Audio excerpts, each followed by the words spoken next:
Hi hello friends, welcome back to our channel. ఈరోజు నేను పాయసం బెల్లంతో ఎలా తయారు చేసుకుంటారో చూపిస్తున్నాను. ఇది చాలా ఈజీ, చాలా టేస్టీగా ఉంటుందండి. ఒకసారి మీరు చేసుకున్నారనుకోండి, మళ్ళీ ఒకసారి చేసుకొని తినాలనిపిస్తుంది. చాలా బాగుంటుంది. ఫస్ట్ శనగపప్పు తీసుకొని వాష్ చేసుకొని ఇలా నీళ్లు వేసేసి కుక్కర్ పెట్టేయండి. ఇప్పుడు పప్పు ఇలా ఉడికిందో లేదో చెక్ చేసుకొని పక్కన పెట్టేసుకోండి. తర్వాత దీనికి బెల్లం తీసుకొని ఒక కడాయిలో వేసుకొని కొంచెం వాటర్ వేసి ఇది పాకం వచ్చేంత వరకు బాగా వేడి చేసుకోండి. ఇదంతా గడ్డలు గడ్డలుగా ఉన్న ఇలా కరిగిపోతుంది. బాగా వేడి చేసుకొని పాకం వచ్చిన తర్వాత దీన్ని పక్కన ఉంచేసి మనము ఇప్పుడు కుక్కర్లో పప్పు వేసుకున్నాం కదా, శనగపప్పు, దీంట్లోకి మనము పాలు వేసుకుందాము. పాలు వేసుకున్న తర్వాత ఈ పాలు బాగా పొంగు వచ్చేంత వరకు దీన్ని వేడి చేసుకోవాలి.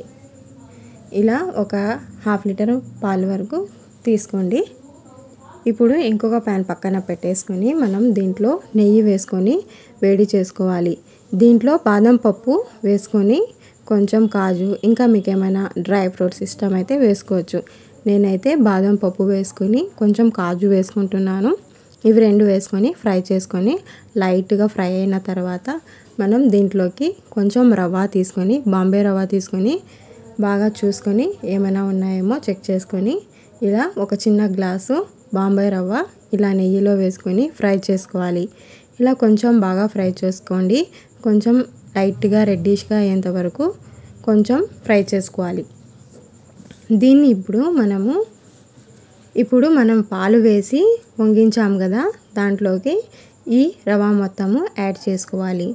ఈ స్వీట్ చాలా బాగుంటుందండి. మీరు ఖచ్చితంగా ట్రై చేయండి. నచ్చితే ఇంకా ఒక లైక్ చేయండి, షేర్ చేయడం మాత్రం మర్చిపోకండి. సబ్స్క్రైబ్ మాత్రం చేసుకుంటూ ఉండండి. ప్రతి ఒక్కరూ చూసిన వాళ్ళు నా ఛానల్ నచ్చితే సబ్స్క్రైబ్ చేసుకోండి. ఇలా వేసుకున్న తర్వాత మనము చూడండి ఇలా మొత్తం కలిపేసుకోవాలి. దీన్ని మనము ఇప్పుడు సిమ్లోకి పెట్టేద్దాము, ఎక్కువ హీట్ లేకుండా.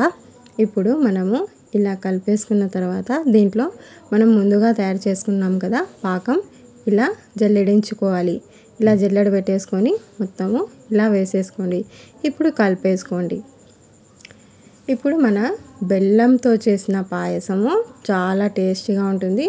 ఎంతో రుచిగా, మీరు కూడా ఇష్టపడి తింటారు. చూడండి ఎంత బాగా వచ్చిందో.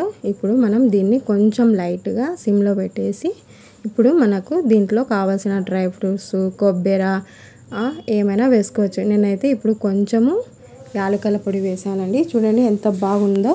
ఇది పచ్చి కొబ్బరి కూడా వేసాను. ఆ క్లిప్పు మిస్ అయిపోయిందండి. ఓకే, థ్యాంక్స్ అండి. Thanks for watching. Bye bye.